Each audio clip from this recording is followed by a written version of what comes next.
It all started with me wanting to make some sort of vest, matching these pants I already had. However, I quickly discovered that I had way less fabric left than I thought. On one edge, the end of the selvage, I have about 50 centimeters left, and on the other end, the side of the fold, about 35, which is not a lot of fabric. Knowing I'd have to bezel, which means a design with a lot of small pieces, I started designing and making a lot of sketches. I also figured I could use this other fabric for some parts because I was pretty sure that the main fabric wouldn't be enough. Maybe for the center back or something. So I got out my basic bodice block and started drafting. My plan was to do the design here in the top left. I started by drafting the neckline and the shoulder yoke. This is what the pattern looks like normally, so here's the waistline and here is the normal neckline, but as you can see I made this big line where the plunge neckline is supposed to be. So I drew the shoulder yoke here and then I closed up the darts, the bust point to neckline dart, in order to check how the line flows, if it doesn't have like a weird corner or something, because this is how the neckline will look when all the darts are closed. Well, now I of course have the big dart at the bottom. But all this dart intake I will put and do this line. As you can see on the sketch, it has this dart from the corner of the shoulder yoke down to the bust points. For the bottom part, I of course have a waist seam because of the fabric limitations.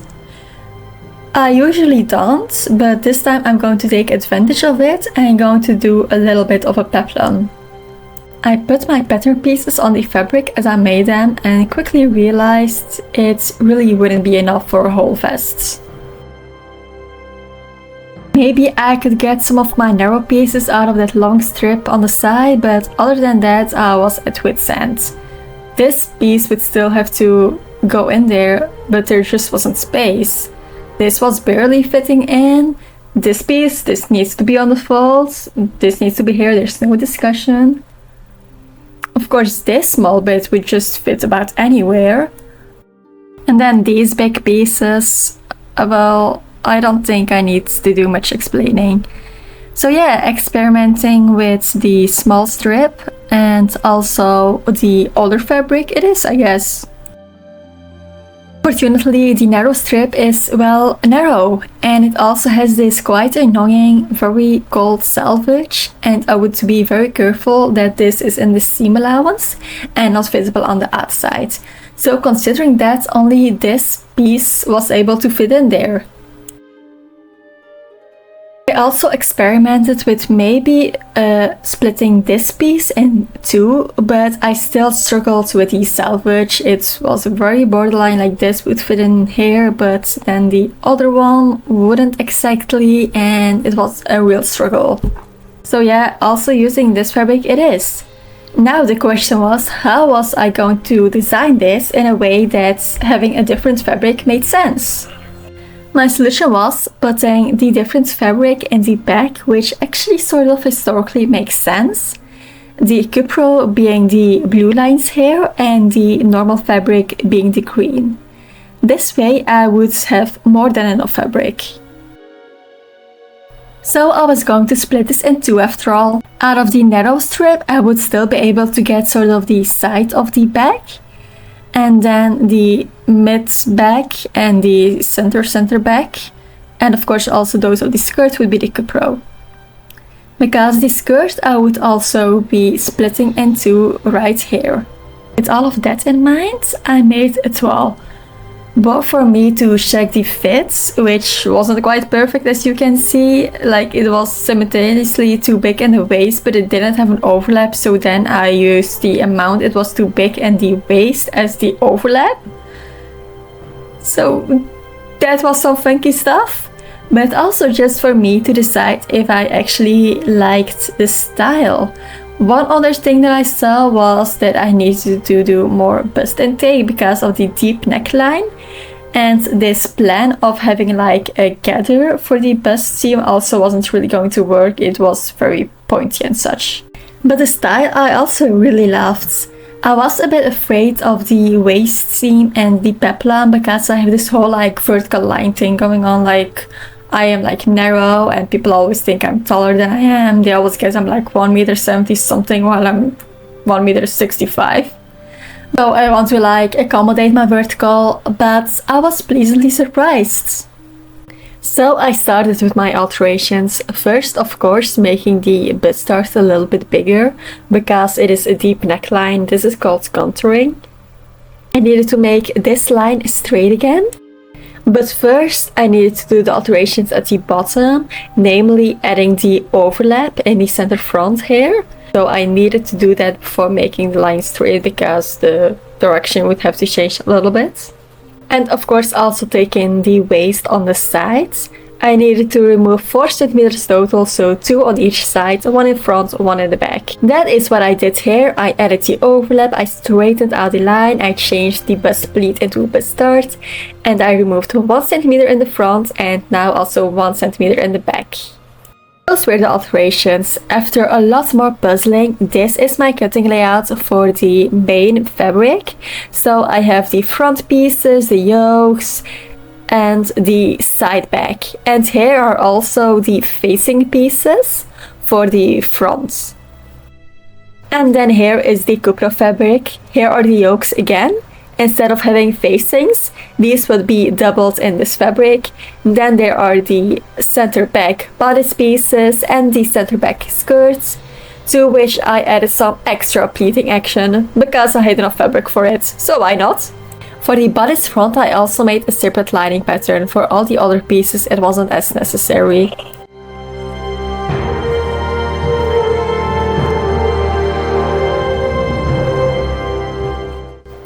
You might think that I then simply cut everything out, but actually no. I love intricate details, so for that reason all of my sketches had some sort of embroidery embellishments drawn on them. All these little currents in random places, mostly on the yokes. And this I was going to do. I traced my yoke pieces onto my fabric. I also traced the side back on there because I needed a nice rectangle to embroider. I actually puzzled the pieces in such a way on purpose that this would be easier later on. I got out my embroidery frame that I got from my tambour embroidery teacher. My fabric wasn't put on there the most perfectly because I had literally never done this. The previous time it was done by my teacher, so it wouldn't be perfect, and I was also challenging myself by not using a sheer tulle or organza like it's actually the common thing to do. But my hook was able to go in and out this fabric quite smoothly, so it will be fine, I guess. Though I was a bit scared to start on the embroidery, so I first did other things such as tracing the shapes for the interfacing pieces and pressing these down. Because I couldn't directly interface my actual fabric, I would put these in between layers of calico, between the cupro and the main fabric for the embroidered pieces.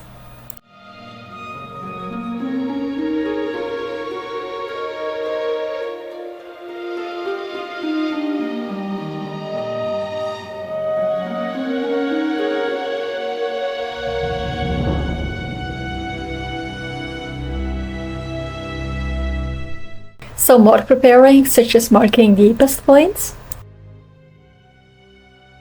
and attaching this interfacing tape around the neckline. I also still needed to cut out the lining, so that's what I did here. For all the bodice pieces I used the scraps of this Venetia lining. And I almost forgot some armhole facings.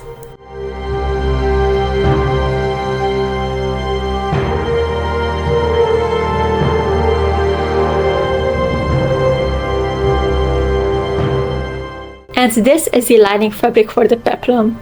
It is a more neutral tone because this might actually be visible when wearing it. And here you can see how I can just fold the sort of where the facing is away. So that's why I didn't really need to make a separate lining piece. And the other pieces are literally just the exact same as the upper fabric. And here is everything ready to be sewn together, except for the side back and the pieces I need to embroider, which I couldn't postpone any longer. My fabric didn't quite have enough tension, and I also definitely challenged myself by using opaque fabric instead of sheer fabric, while this is like the third thing I embroidered this way. But despite those things, I was moving quite quickly. Of course, this is embroidered, so it still took hours upon hours upon hours.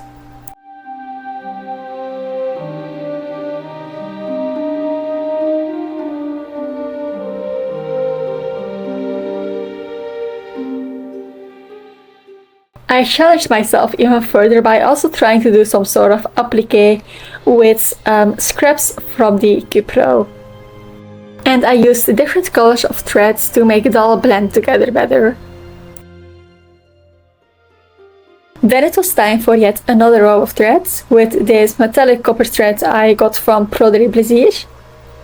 You can tell by my changing clothes that this took absolutely days, about 10 days, and on average I worked 3 hours a day, so all of this embroidery, and this is like the second day or something, or the third maybe, or maybe the fourth. Anyway, all of this embroidery in total took about 30 hours. So yeah, that's why clothes cost money, people. I kept embroidering and beading and sort of catching, if that's the word, all sorts of threads and beads, and this was the result after a couple of days. And of course I was still going to add more beads there where I pointed and along that line, because there can never be enough shiny, right? And these for sure are. These are also from Broderie Plaisir, which is a French store. By the way, if anyone wonders what the back of these things looks like, a lot of nasty loose threads, which I was going to clean up, but I didn't dare to yet in case I cut the wrong thing. And I also had to work from this side for the beads, which is quite hard because I can't see the beads. Those shoulder yokes were only the warm-up. Now the real work was going to start, the back yoke. I once again did the main outline in the teal threads.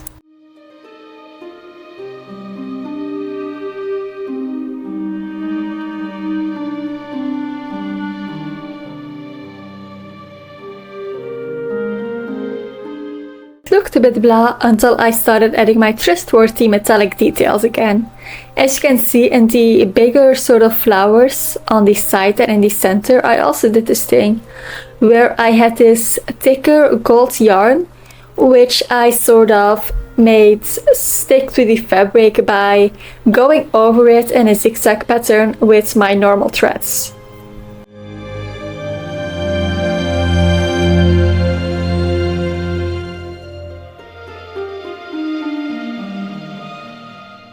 And thus I continued, getting further with the embroidery piece bit by bit.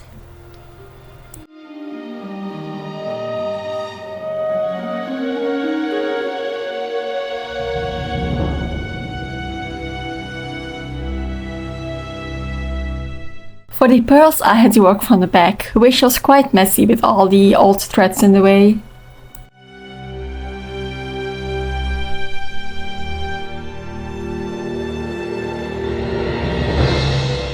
I also regularly checked what it looked like on the right side.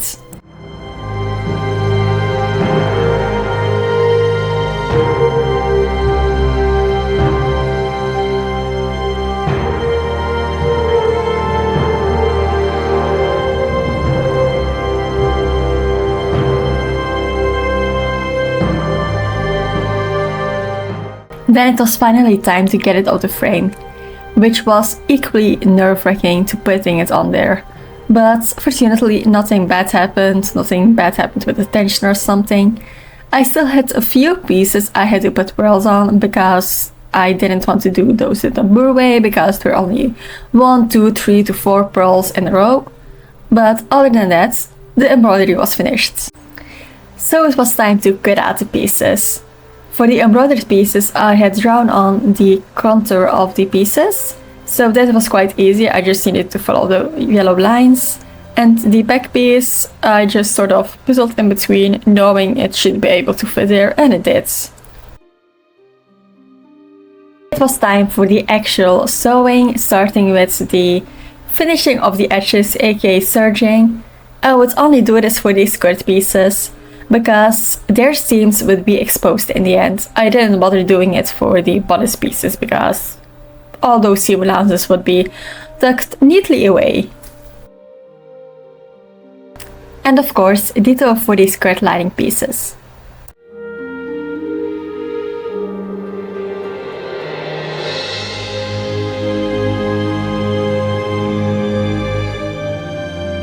Then came the very pleasant task of ironing in all of these pleats, which was very fiddly work. I don't recommend it, or I do because the result is quite fun.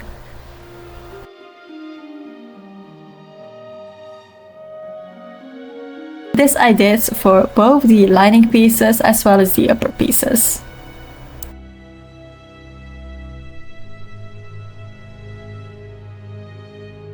After the pleats were ironed in, I stitched these together.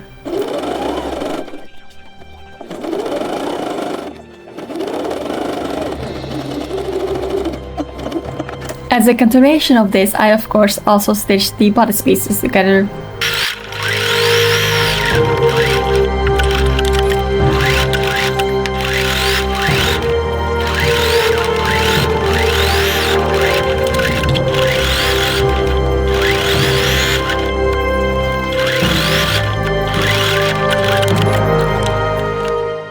And as such, it came to the point when it was time to sew in the front bodice bust darts. I marked the point to where it should go, and I stitched to there in a sort of soft curve.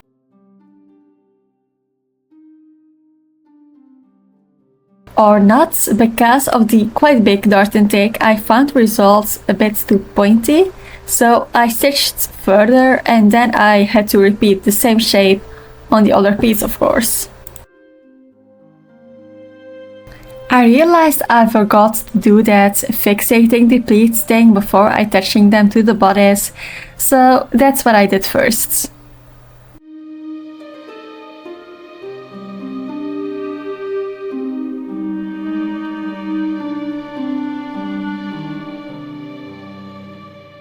And yay! I had a tiny little pleated skirt.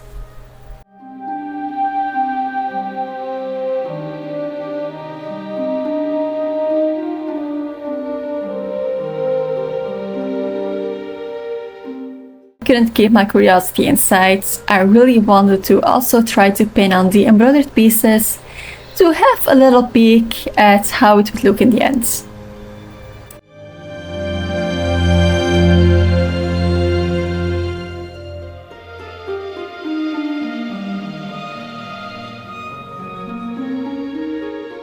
After having pinned it all onto this sort of the same size dress form, I felt self-assured enough to continue.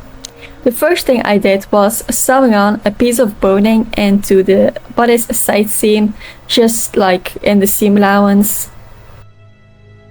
And I also did a bunch of top stitching on all the other seams in the bodice. With all that done, I decided it was finally time to stitch the skirt and the bodice together. This meant a lot of pins to make sure the seams align nicely.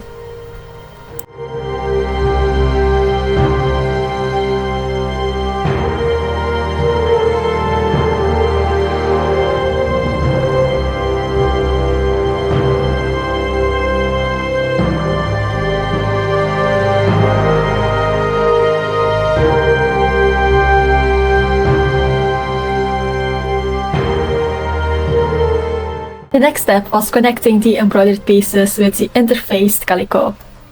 So I would just sew all around the edge at about 5-ish millimeters from the edge. And that was me showing how this cotton is indeed interfaced with some fusible interfacing. This was quite tricky as it had a lot of pins, some funky corners, and I had to make sure the two layers were still neatly aligned. Then it was time to get back to the lining. I also put a bustard in the front bodice of the lining and ironed it neatly with the help of this ironing cushion I made like 5 years ago, 6 even maybe. And I also ironed the back with all the seams nicely flat. The lining would have armholes facings and I would top stitch these on there. So I already pre-ironed the seam allowance of these facings, so it would be much easier to top stitch them. And I also attached these to each other, the front and the back, in the underarm seam. And then time for more facings, specifically the center front facings. I sort of just attached the facing and the lining right sides together, but then I had to make sure that when stitching them together, I already sort of pre-folded the lining, so it would be easier to hem later on. Why I didn't just hem it already, I don't know. And I also top stitched this with the seam allowance ironed to the side of the facing. Then I remembered I still had to attach the skirt lining to the bodice lining, so I did.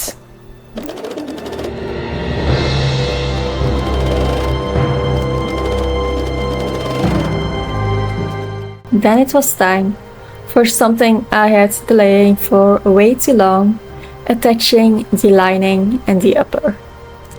I decided to do so in the center front each time, just right sides together, but I also somehow had to like close up the seam where the skirt starts, so that required some thinking.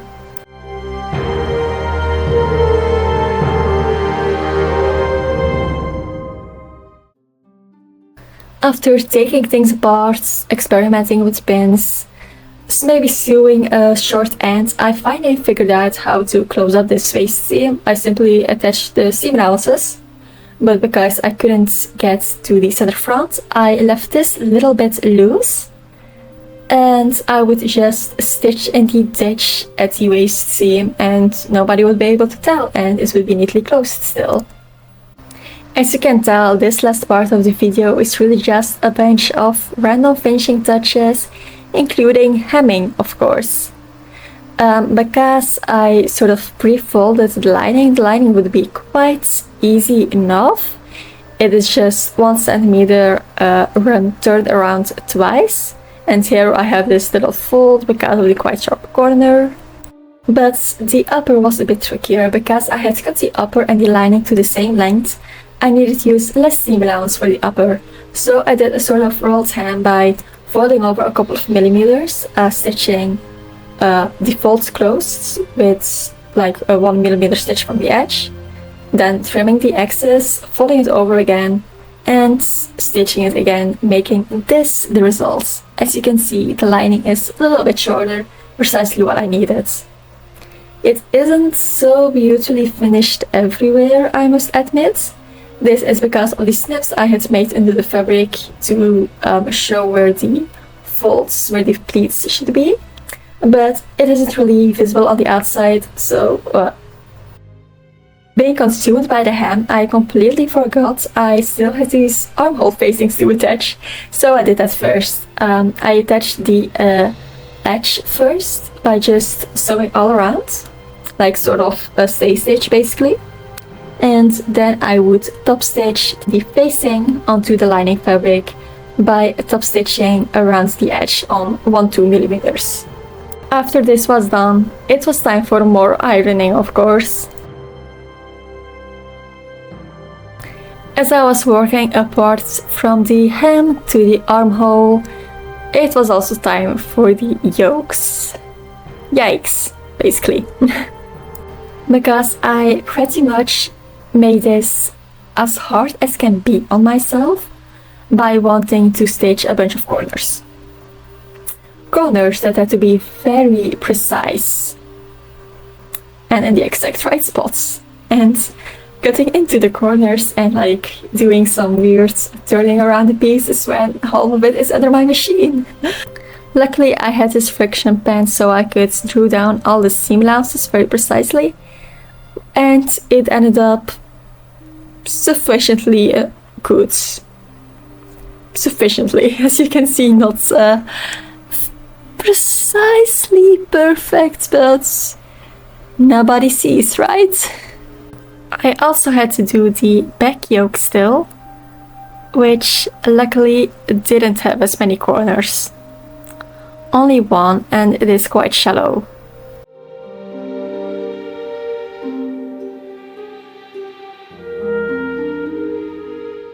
With all the yokes attached, I also closed the armholes. With the shoulders and the back neckline still open, this was quite easy, just right sides together. This was really starting to look like something now. It was also time to finally close that back neckline, which I somehow managed. So yeah, ignore that, don't ask me. I don't know how I did it, it's filmed a month ago. But with the lining of the shoulders still open, I was able to quite neatly access the outer fabric of the shoulders, and I simply attached these right sides together. With everything else closed though, I wouldn't be able to machine stitch the lining of the shoulder closed, so I simply ironed the seam allowance to the inside and was planning to finish this by hand. With only hand finishes left, it was also time for the buttons and buttonholes. Because I added 2 centimeters onto the center front for the overlap, I knew that the middle, where the buttons should be, was about 2 centimeters from the edge. Then I also put the buttons on there to check if they actually fit well, because the buttons I chose are quite big. I also did some calculating on how big the buttonholes should be, and I'm pretty sure that the formula is like the width of the button plus the thickness, so that's what I went with. So as a manual work, I closed up the shoulder, which was just like going through with another needle and thread and taking some of each side each time. I also made sure to sometimes go through the seam allowance of the upper fabric to make it more stuck, and I also did the buttons and buttonholes, which I didn't really film, I wasn't able to, and I added those last few pearls I mentioned I was going to do. And then it was of course finished.